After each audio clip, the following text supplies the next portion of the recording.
Hello and welcome back to the final round of the 2025 Brewster Ridge Open, driven by Innova. This great event is brought to you by Disc Golf Vermont and Smugglers Notch. I'm Emily Dale, joined by Nathan Johnson. Yeah, final round of this tournament. It's been some really fun coverage to watch. We're up here at Smugglers Notch at the Fox Run and Brewster Ridge courses. Paul Krans has built himself a 7-stroke cushion going into this third and final round.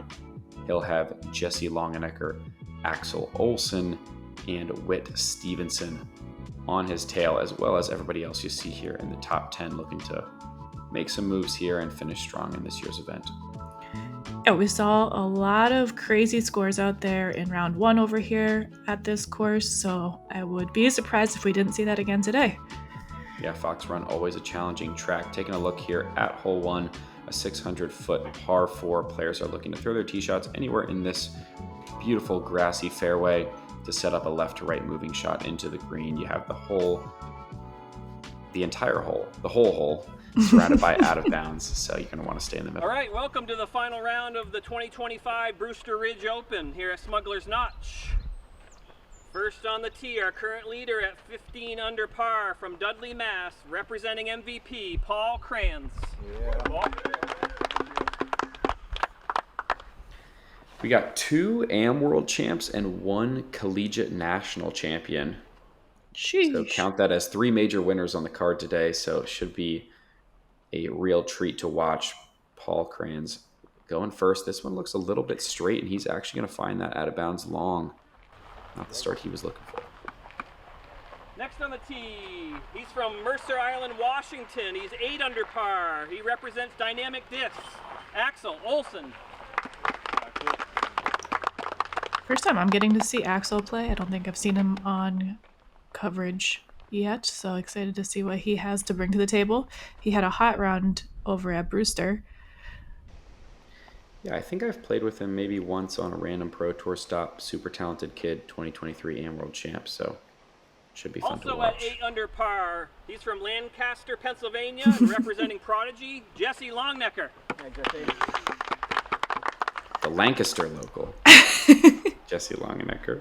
Getting to watch him for the second time. He was on our feature card coverage for round 1 here at Fox Run. Didn't quite put the round he was looking for together on this course, so we'll have an opportunity to improve on it here. This one's leaking a little left, and it's got to get down.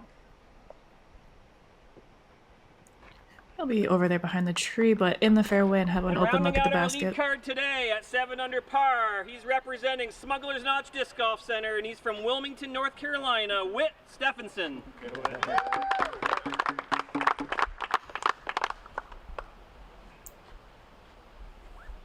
If you're representing Smugglers Notch Disc Golf Center, you know he's about to bring some fire here today. Yeah, I gotta be familiar with the course. That's a nice looking shot for Whit. Good luck, guys. Have fun. Finds the fairway to get started. So right off the bat, all 3 of our chasers are looking to take a stroke on Paul, but Axel catches that one tree to miss there on his upshot.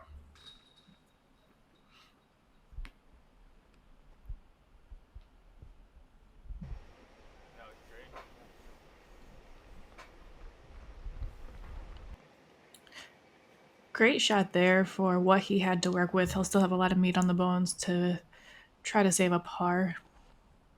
Yeah, but not a bad result. From where Paul went out of bounds, it's almost impossible to save it from there. Nice shot from Whit to put himself up inside the circle. He'll have a short birdie putt. If these guys are going to have any chance, they're going to have to put some pressure on early to just make Paul feel that pressure. Otherwise, with how he's been playing so far, he's just been able to kind of cruise stress-free through these rounds. Jesse throws a nice shot of his own to give himself a birdie look.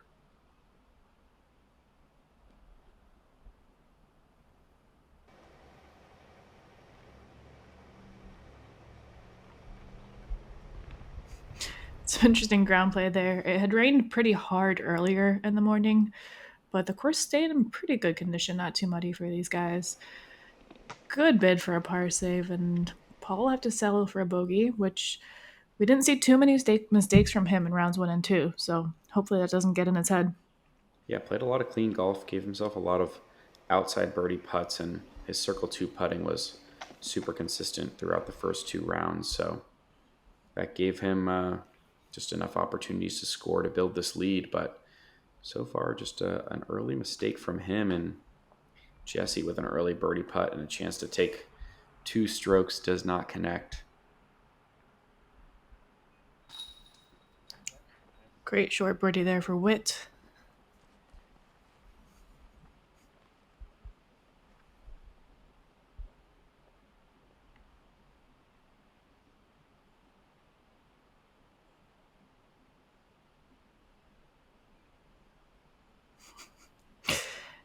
I love that koozie on the other side. It looks like an eye test, and it's for an eye care company. Perfect. Love it. Perfect. We need some more creative branding like that in disc golf. Heading into hole 2, we've got a 270-foot par 3, very narrow gap. Probably the smallest gap you're going to have to hit on the entire Fox Run course. Most players are just going to throw a nice smooth putter or mid-range, hopefully scuttle something up, if you will, inside the circle. You're learning well. I try to adjust, make some mid-tournament adjustments for my fellow commentator. Whit going to have the box first. That is an early release, and it's going to be a tough scramble from over there in the rough.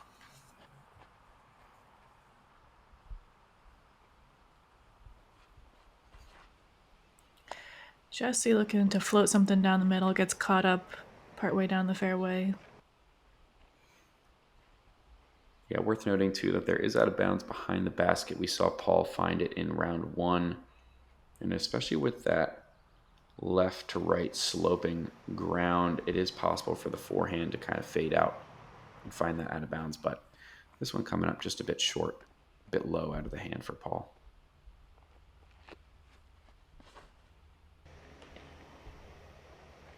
Kind of similar mistake to Jesse there from Axel. Yeah, nobody really throwing a good shot here on hole 2. Nobody in position for birdie, as Whit with another errant shot catches a tree, and he is in danger of taking a big number now on this fairly easy hole. Good scramble for Axel. He'll be able to save a par from there. I suspect we'll see something similar for Jesse. He doesn't have too much in the way on this pitch up.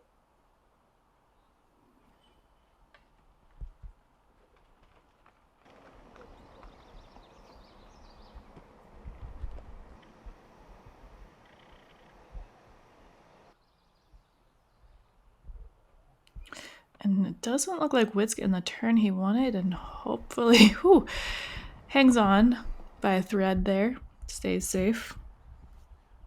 Yeah, that was right on the line. He's still going to have kind of a long comeback putt.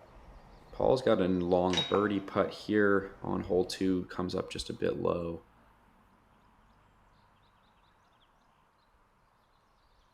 This is for bogey now for Stephenson, and just a bit off. So there's that big number already for him after just such a great start. Going to be dropping some strokes right after to his card mates. It did look like Jesse's disc landed in kind of a funny spot. So yeah, it's a short putt, but just really awkward stance. Yeah, giving that tree a little hug. Taps it in, no problem though.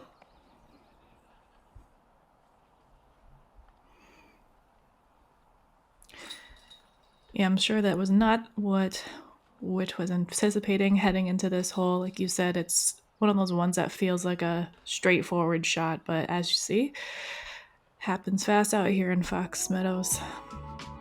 Yeah, letting some of these chase card and third card members catch up a little bit as we head into hole 3, 285-foot par 3, uphill to start, downhill on the second half of the fairway. It is a blind shot. Most players are going to throw some sort of stable mid-range that just kind of crests the hill and glides to the left down to the basket.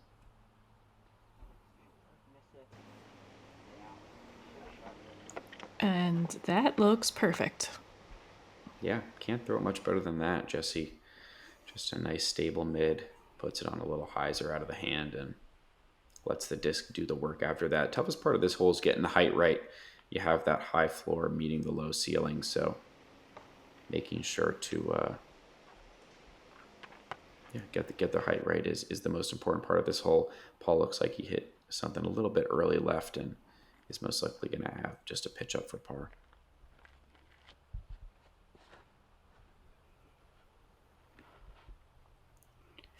Got a little sneaky there, but caught up right afterwards. That'll be kind of a tough blind shot for him. We'll have to see if he can actually see the basket for his second shot. Yeah, scrambling on this hole can be difficult as well, just with that downslope behind the basket, and there is OB at the bottom of that hill that you can find pretty quickly if you're not careful about your distance control coming into this green. Looked like a pretty good scramble shot for Whit. We'll see if it was able to get the right amount of ground play to give him a birdie look.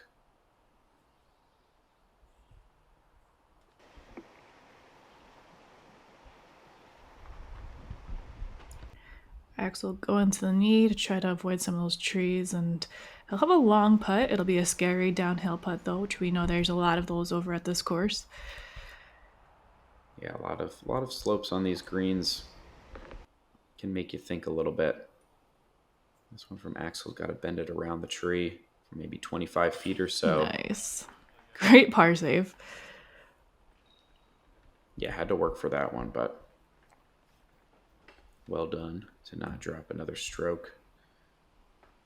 Jesse absolutely parked for his birdie, so he's going to pick up another stroke on Paul. That's the second one he's made up already in just the first 3 holes.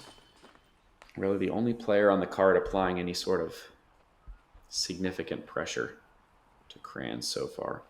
Yeah, our lead card kind of struggling a little bit, but it looks like the field is not too far behind. We have some moves getting made by some familiar names on there. Getting a little tighter.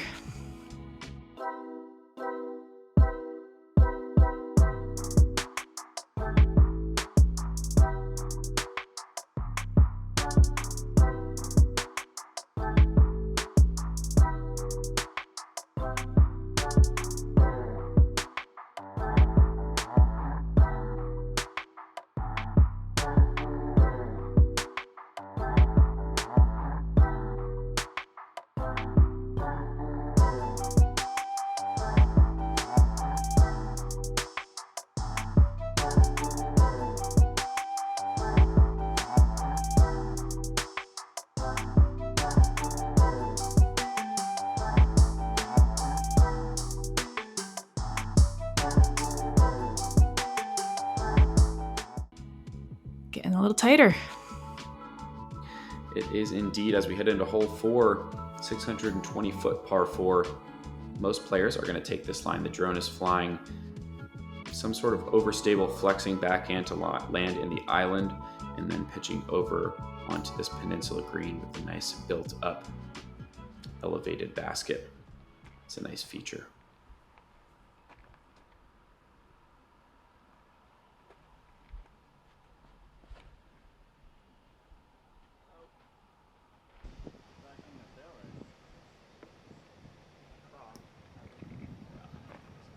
Unfortunately, Jesse finds the OB there on the left-hand side of that secondary fairway that you mentioned. Yeah, it's a pretty common mistake. If you just don't turn the disc enough out of your hand, it's going to tend to fade back to the left and into that out-of-bounds area. Paul's is in danger of doing the same thing, and it does. Also, just a tough wind read to make off the tee. You can't really feel what the wind is doing out in the fairway because this tee pad is slightly protected. So, really have to trust your disc and angle control out of your hand.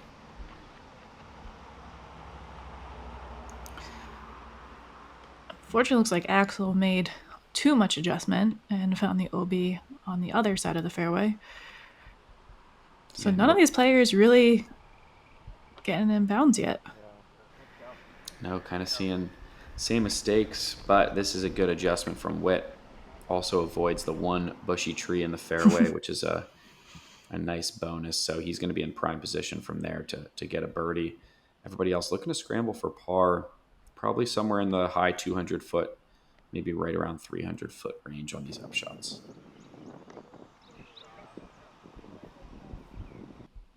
Not an easy upshot. You have the OB around the basket. It is elevated with some wind, so not a piece of cake. Yeah, these putts will be difficult. This is the kind of backside of the course where the wind tends to be a little more prevalent coming through this valley. So basically any putts and tee shots are going to be pretty heavily affected by the wind for the next 7 or 8 holes.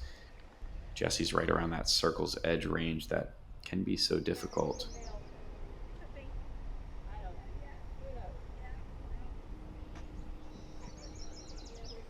Whit playing this hole perfectly. Should get rewarded with a good birdie there. Yeah, that'll be good to bounce back for him. Jesse right now looking to save a par from just outside the circle, and that is a really great putt for him.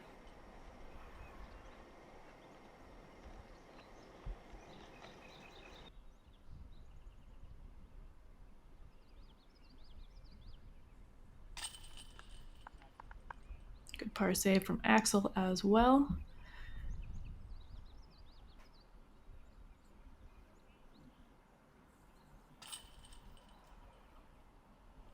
Yes. With bouncing back nicely with a birdie. No pars yet today. No. Exciting round so far for Whit. We'll see if that continues here. Hopefully you can get a little bit of stability at some point. But yeah, all 3 guys going out of bounds off the tee, but 3 great par saves for Paul, Jesse, and Axel to not drop any strokes there as we head into hole 5, 445-foot par 3. Most players are going to go wide backhand, something that swings through this gap the drone is flying through. And you got to get the height right to stick it on this hill. If you throw it too high, that water comes into play very quickly.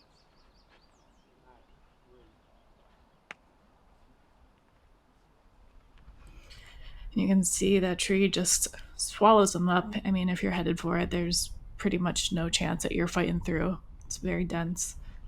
Yeah, this hole too is almost always a right to left wind, which means if your disc turns over, it's not coming back. So want to keep something on hyzer the whole way, just like Jesse does. Gets a nice checkup as well to keep him close. That is such an impressive shot on this hole, playing so difficult.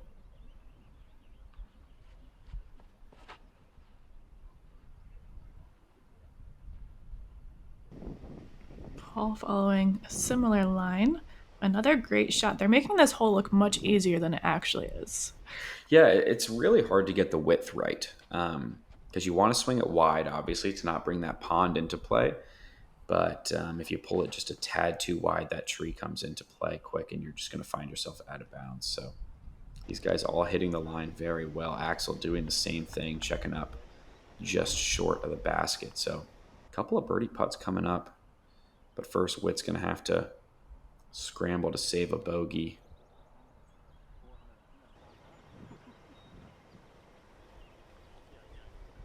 Yeah, that's not a bad effort.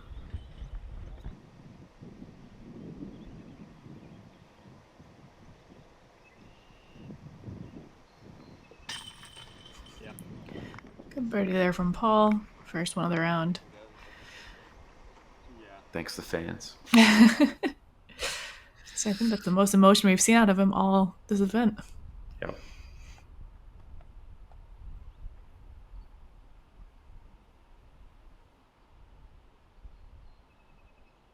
Some of these guys are much closer than it looked from our catch cam off the tee originally. So tap in birdie for Axel.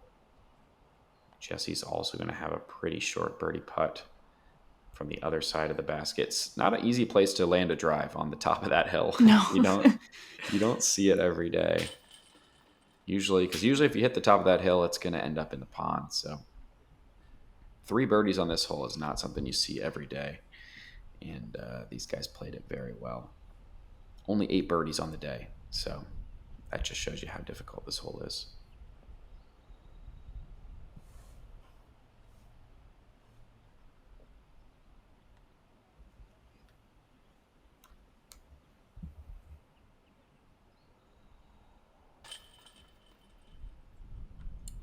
Good confident bogey save there, rather, from Whit.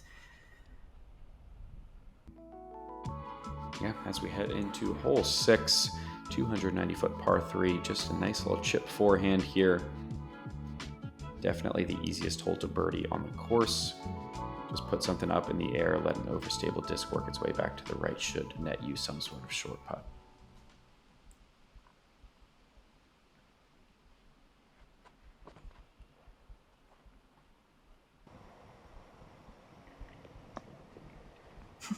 Friendly little wall hit there for Jesse, keeping him close and safe.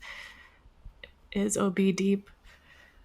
Yeah, it's hard. It's usually hard to find that right side out of bounds on this hole just because of, how much room you have out to the left. Players don't usually end up sawing it off, but that was a really fortunate break to catch that little section of wall. Keeps him in bounds. Paul also threw a very nice controlled shot. He's going to have a short birdie putt. Axel finds the wall as well. Wow, what a break.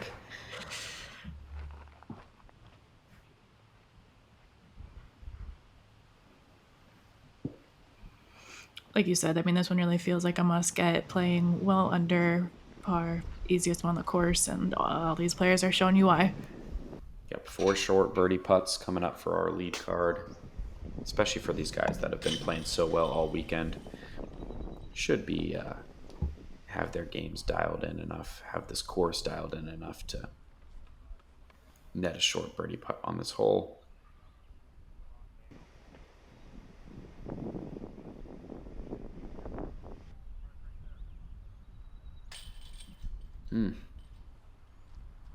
Slightly pulled for Axel. Unfortunate miss there for him. Yeah, that's a tough miss. Just a 15-footer for him. Maybe a little bit of that swirling wind kind of got in his head, and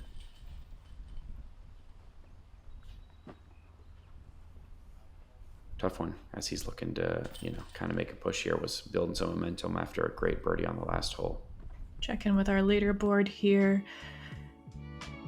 We see Jesse making a good push. That lead is starting to chip away there at our leader throughout this entire event, but the rest of the field is kind of struggling out here. It could be the wind.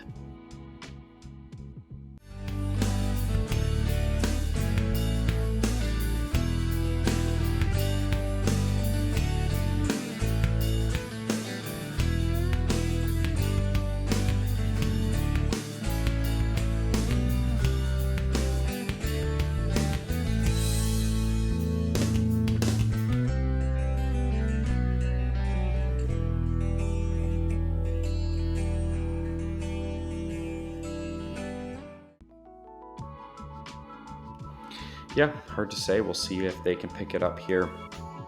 As the round continues, taking a look at the monstrous hole 7, 1,225-foot par 5. Most players will probably lay up short of the out of bounds off the tee, looking to pitch into this little bubbled out area on the left side of the fairway, and then over the out of bounds into the green. This is definitely a full 3-shot hole, at least in this field. You're not going to see anybody try to go over to the green in 2. Jesse just going to pitch up his tee shot. No surprises there. Yeah, this continues to be the hardest hole. It was the hardest hole in round 1. Continues that same momentum, being over a stroke over par.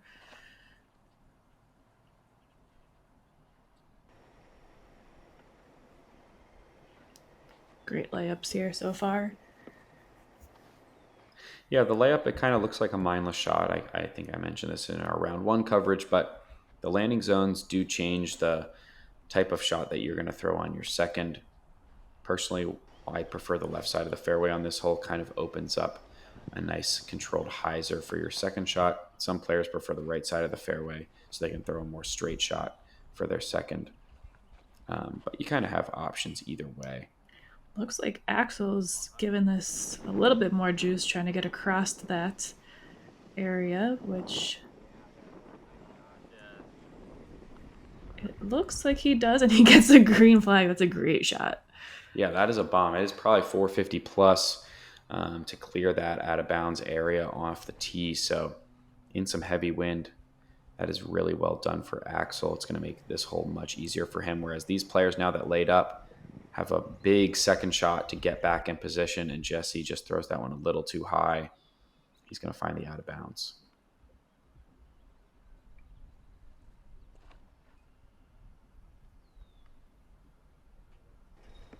This is looking good from Krans. Gets himself right in the middle of the fairway. Still a very demanding shot to play for birdie, though. Yeah, he's probably in like the 450 to 480 foot range from there. He'll have a decision on whether or not he wants to try to go across and still play for birdie. Whit asking for this to get down, and it does. He's in a similar spot to Paul. I'm guessing these guys will probably both lay up from there and then pitch across on their fourth shots. So despite this bomb of a drive, you can see how small Cash Cam Dave looks there in the background. And oh my goodness, what a shot. Just checking up into that post's jam corner.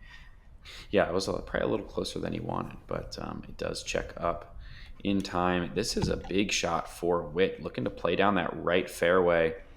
Has a ton of juice, so it looks like it's probably going to clear. Ending up pin high, that's a really great shot.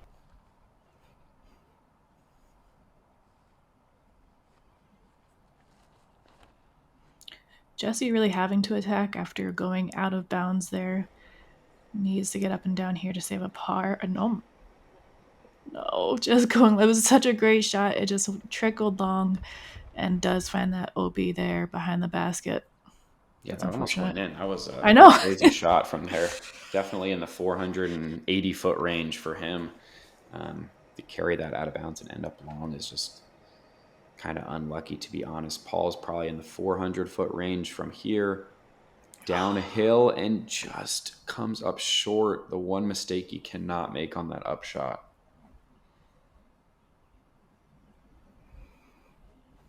Yeah, so he's going to be stuck without much forward progress for his next shot. And that hangs on for Axel. He'll be looking at a birdie. Yeah, it's tough to get the distance control right on this upshot with the downhill and usually some swirly wind going on. Paul now looking to get up and down for a bogey. He is on track to do that with a short putt.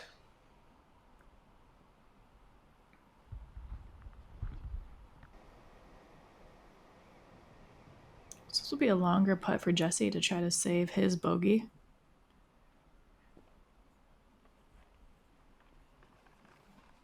Just a bit off, so nice 3-down start for Jesse is going to slip away. He's going to drop 2 strokes with that double bogey. Axel dropping it in left side for birdie after that great tee shot is going to be rewarded with a 4 and making up multiple strokes on his card members. Yeah, he's definitely happy with that.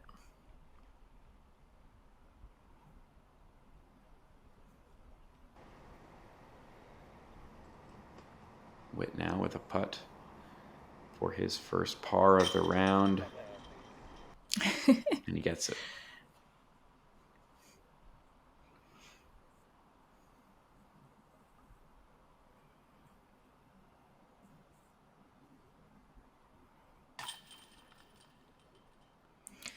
Brings Paul back up to even.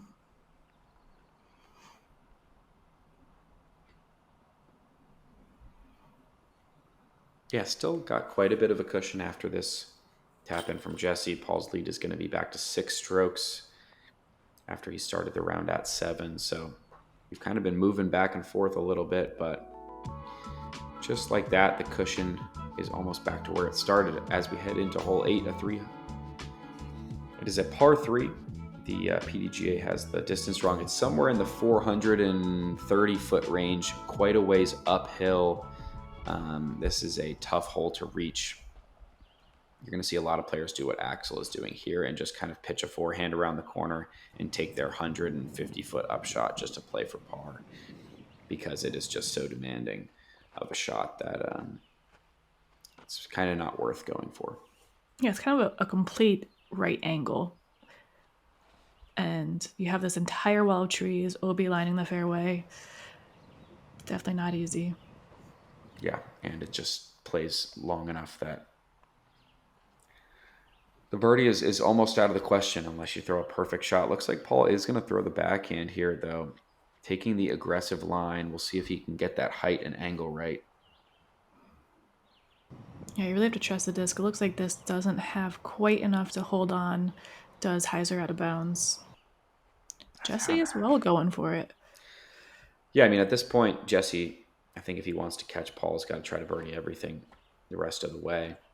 But I'm kind of surprised Paul went for that one. It's just such a risky line to take when you can just kind of opt for the forehand and play it safe. Jesse, a little overturned on his, is going to find that right side out of bounds.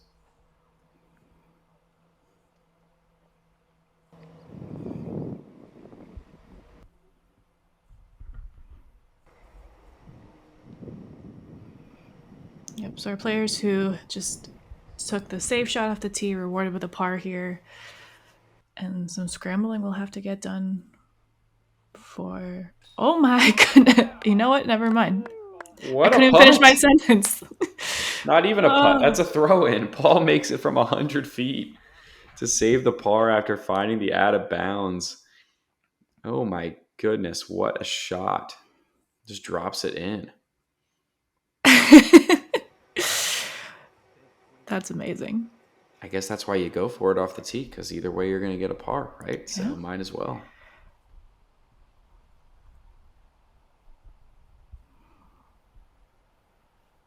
So it looks like Jesse did not go out at a terrible spot. It was late enough in the fairway that he's in the circle here.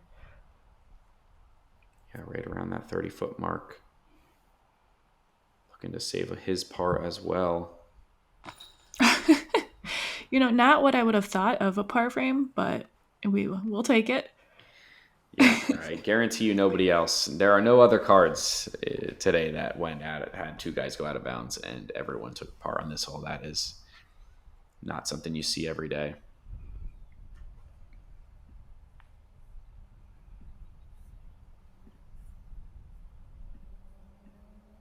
As Axel has a short par putt of his own. We jinxed him. We did just it. Just a bit off. His short putting just not looking confident right now. Worth noting, there were 3 birdies on the day on this hole. I think that's worth a shout out for Nicholas Economos, Samuel Streeter, and Joseph Wegman. As we head into our final hole, the front 9, hole 9, 435-foot par 3, quite a ways downhill. You got OB lining both the left and right sides of this fairway, and this nice little rock, a couple feet behind the basket. Great rock.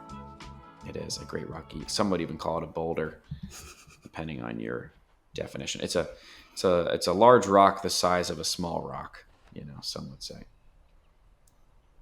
Whit going to be leading the way here. This one is leaking a little bit left. We'll see if it has enough distance to find the bubble. Nice. Does get some good ground play, gets him back in bounds there. Not something you see every day with that tall grass on the left.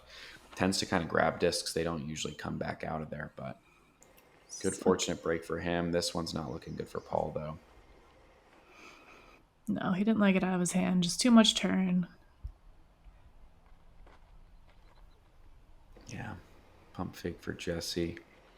Ideally, you'd like to just throw something that stays on Heiser the whole way and kind of rides that right side. This is looking like a nice angle for Jesse. Comes up a bit short, but he'll still have a look. Yeah, good adjustment for him from round 1. He was having some issues trusting the disc, and it looks like he found his groove there. Yeah, this one is looking good if it can hold for Axel. Oh, yeah, it's definitely going to hold it. Great drift. Not a lot of ground play. It'll still be a long putt, but beautiful line.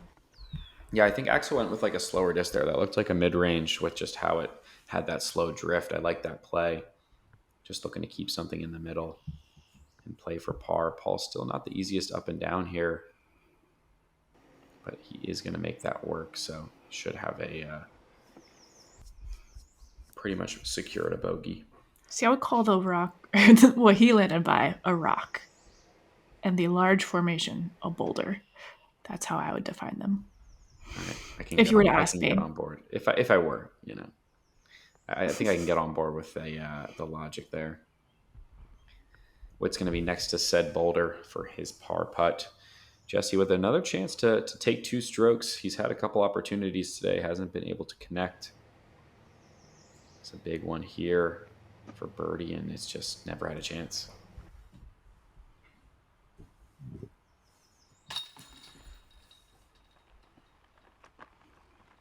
Bogey from Krans, which I think we've seen more on this front nine than possibly the entire event so far. So wondering if things are getting in his head as he's trying to hold on to the lead with some pressure from the field. Yeah, he was just played so clean in rounds 1 and 2 off the tee that I think just, being a little bit off here and there in this third round, maybe that is the nerves, like you said, Emily.